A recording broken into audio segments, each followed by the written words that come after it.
Hey, Tim. Hi. Todd, nice to meet you. Nice to meet you, Thanks for Todd. having us here. Welcome. This is a really great space. Thank you. So I see you do a lot of work with bowls. You also have some decorative cases and boxes. But how did you make the transition to Muddlers? Well, two local gentlemen started a brewing company in Spring Green, and they came to me to make them tap handles. And beer is good. And beer is good. And the tap handle one of them ended up at a tavern in Madison. The tavern owner admired the tap handle and wanted me to make muddlers for his tavern. And why would he need you to make muddlers for them? Because they make hundreds of old fashions every night, and they needed a thicker, a little more ergonomically correct muddler that the bartenders could use all night long. Right, because you need a lot, Without especially fatigue. for a Friday night fish fry. You bet, especially in Wisconsin. Can you show me how to make one? Yeah, my studio's right over here. Great, Come on thanks. in. So here we are. And where do you start? I start with the blank of sugar maple and mount it in the lathe and begin making the muddler. Now, why did you choose sugar maple?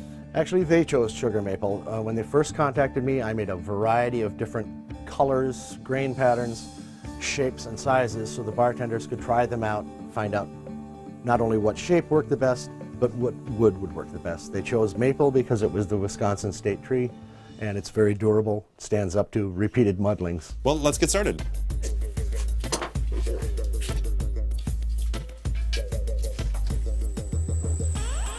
So we just start to make the basic shape and round off the end.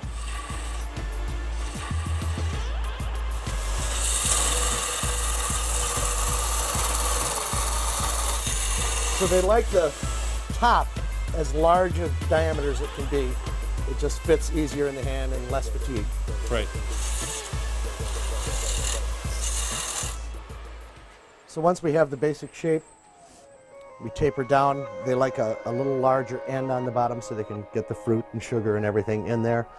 And they like sort of a concave or a convex end on it so the fruit doesn't stick when they pull the muddler out. Right. Looks sort of like a baseball bat, of course. It is a miniature baseball bat. Louisville Slugger would be proud. And now we're going to make a lot of noise. Okay. So.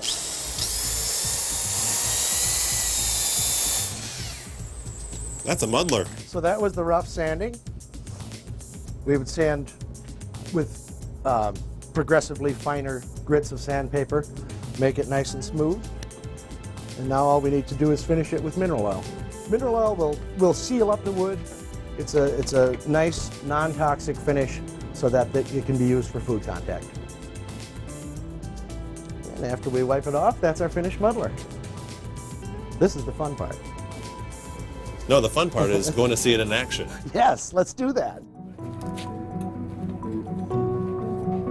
So, having made so many muddlers, you must have an appreciation for an old-fashioned. Actually, no, I don't like old fashions very much. I generally stick to wine or beer. That's okay. I didn't really know an old-fashioned until I came to Wisconsin, so Really? I can appreciate that. But, you know, it seems like it takes some work to get these made. Don't you think it's a lot easier if someone just had some plastic ones lying around? No. Plastic would just never stand up to the muddling process, and the people that contracted with me make hundreds and hundreds of old fashions every night. There again, it was looking for something unique and local rather than stamped out injection molded plastic things. Right. Well, they look good, and so does this drink. Oh. Tim, thanks so much for showing us how to do it. And thank you for coming. Thank you.